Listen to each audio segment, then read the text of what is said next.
உடம்புல எல்லாருக்குமே பார்த்திங்கன்னா காயமாகிறது சகஜம்.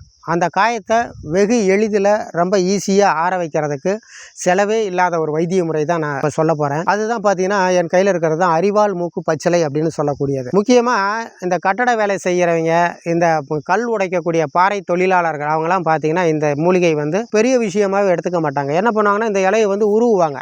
உருவி கையில் வச்சு கசக்குவாங்க. இல்லைன்னா அதே பாறையில் இன்னொரு கல்லை வச்சு கொட்டுவாங்க. கொட்டி அதை கையில் வச்சு கசக்கி அந்த புண்ணு மேலே விடுவாங்க. புண்ணு மேலே விட்டுட்டு அவங்க வேலை செய்ய அந்த இடுப்பில் கட்டியிருக்கிற துணியிலேயே கொஞ்சோண்டு கிழித்து அந்த காயப்பட்ட இடத்துல ஒரு கட்டு போட்டுக்குவாங்க. கட்டு போட்டுட்டு அடுத்து 5வது நிமிஷம் மீண்டும் அவங்க இயல்பான ஒரு வேலைக்கு திரும்பிடுவாங்க. அவங்க அந்த காயங்களை ஒரு பெரிய விஷயமாகவே எடுத்துக்க மாட்டாங்க. இந்த மூலிகை சாறு மட்டும் விட்டுட்டு அவங்க வேலை செய்வாங்க. ஆனால் இன்றைய காலகட்டத்தில் பார்த்திங்கன்னா எவ்வளோ வைத்திய முறைகள் பார்த்தாலும் அந்த செப்டிக் ஆகும்.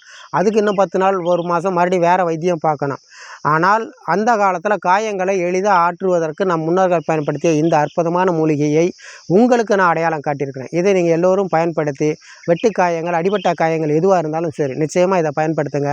உங்களுக்கு வேறு எந்த பின்விளைவுகளும் இல்லாமல் எளிய முறையில் உங்களுக்கு இதை சரி பண்ணக்கூடிய தன்மை இந்த மூலிகைக்கு இருக்குது. பயன்படுத்தி பலனடையுங்கள். நன்றி, வணக்கம்.